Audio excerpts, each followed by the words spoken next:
This is KCBD News Channel 11 at 5. Good afternoon and thank you so much for joining us. I'm Shaley Sanders. We're following developing news out of Washington, D.C. White House Chief of Staff Ryan Priebus is out. President Trump tweeted Homeland Security Secretary John Kelly will replace him. The president stated that Kelly has done a spectacular job at Homeland Security. He has been a true star of my administration. Today, President Trump traveled to New York's Long Island to outline his administration's aggressive campaign against gangs, including MS-13.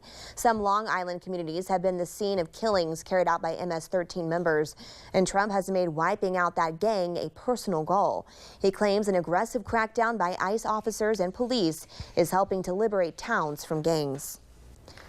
The president also vowed to restore safety and peace to communities across America. Senators voted down a bill that would have replaced parts of Obamacare. It was a narrow vote that kept senators in the Capitol well into the morning hours. The fatal and dramatic blow delivered by Republican Senator John McCain. Emily Schmidt covers the defeat, what's next, and how a White House in turmoil is handling the setback. Developing news out of the Pentagon, officials say North Korea has apparently test-fired its second intercontinental ballistic missile. The missile landed in the ocean off of Japan, and Japan's prime minister called it a serious and real threat to the country's security. North Korea's development of ICBM technology is a major step toward its goal of developing nuclear-armed missiles capable of reaching as far as right here to the United States. Today, the special session called by Governor Greg Abbott continued in Austin. That is where we find Hunter Davis with the very latest. Okay, thanks so much, Hunter. Well, back here at home, a Levelland woman has passed away at an Abilene hospital following an accident that happened on I-20 near Sweetwater last Friday. Officials say 37-year-old Jamie Coronado and her 13-year-old daughter Hadley were in a car that wound up sandwiched between two 18-wheelers just east of Sweetwater. Hadley has since been released from the hospital. There are several fundraisers set up to help her family with the medical cost and funeral expenses. We have all of that information posted to our website, kcbd.com. Police are investigating a stabbing that happened in East Lubbock early this morning. Lubbock police say they received reports of a domestic disturbance near East 4th Street and MLK just before 4 o'clock. When officers arrived, they found a 23-year-old man lying on the ground with what appeared to be stab wounds as well as other injuries.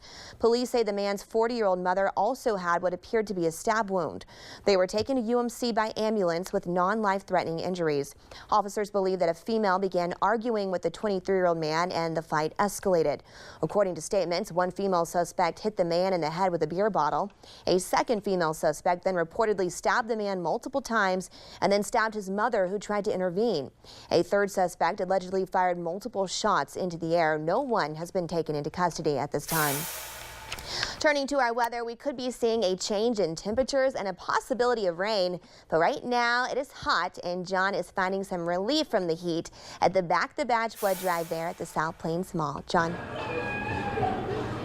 Hello there, Shaley. Right, a nice change. Thanks so much, John. Results Kids Fitness hosted a ribbon cutting today. The business is aimed at teaching kids how to live a healthy lifestyle and stay active.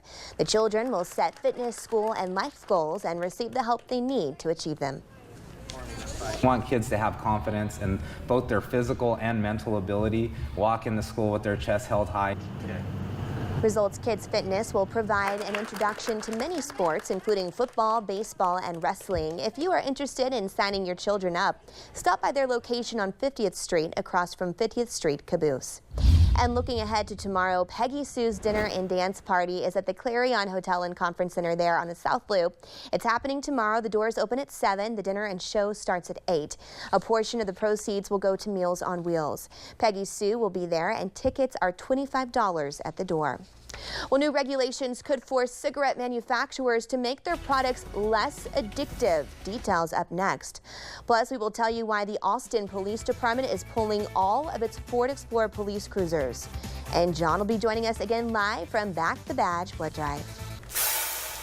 Cigarette manufacturers could be forced to make their products less addictive. The Food and Drug Administration says something drastic must be done to prevent future generations from becoming addicted to tobacco. Erica Edwards reports. Shares of tobacco stocks took a dive after the FDA's announcement this morning. We are also learning the Austin Police Department is pulling all of its Ford Explorer police cruisers, nearly 400 vehicles, because of carbon monoxide fears. The police chief says officers started having problems with exhaust fumes getting into the passenger compartment back in February. 62 officers have filed complaints about carbon monoxide exposure, and 20 of those officers had elevated levels of carbon monoxide in their systems. The department has about 200 other vehicles available, and many officers will now ride in pairs. And I've made the decision that we need to remove these vehicles from service immediately. It's in the best interest of our employees to keep them safe, as well as our community. Ford says the problem is not with their cars, but with the modifications made to the Explorers after they are purchased. The National Highway Traffic Safety Administration said yesterday it is expanding its investigation into those complaints. And the Lubbock Police Department tells us they have 5 Ford Explorers but have had no complaints from officers, and Fleet Services did inspect the vehicles and found no issues. But as a precaution, LPD gave each of those officers assigned to one of the Explorers a carbon monoxide detector to keep in their vehicle. This is the First Alert Forecast with Chief Meteorologist John Robinson. So that's how it's looking right now. Okay, thank you so much, John. Well, the brave actions of a California serviceman helped save the lives of dozens of campers. This incredible story and video next. A massive wildfire closed in on a summer camp in California earlier this month. It moved so fast that it cut crews off from the roughly 80 children trapped at the camp. But a U.S. Forest Service man braved the nearly impassable roadway to save them. Stephanie Elam has the story. And 5-time Olympic medalist Simone Biles gifted the internet yesterday with a gold medal-worthy video. She posted this on Twitter. It shows the 20-year-old a little hazy from anesthesia following a wisdom tooth surgery, but Biles thought she was stuck in traffic as she sat in her dentist's chair and yelled gibberish while operating an imaginary wheel and horn. Fortunately, the surgery went well and Biles is recovering comfortably. We'll be right back with a final look at your forecast. And on Sunday, and then the big change in weather. All right, sounds good. Thanks so much, John. That is all of our time. Thank you so much for joining us. But the news continues with NBC Nightly News.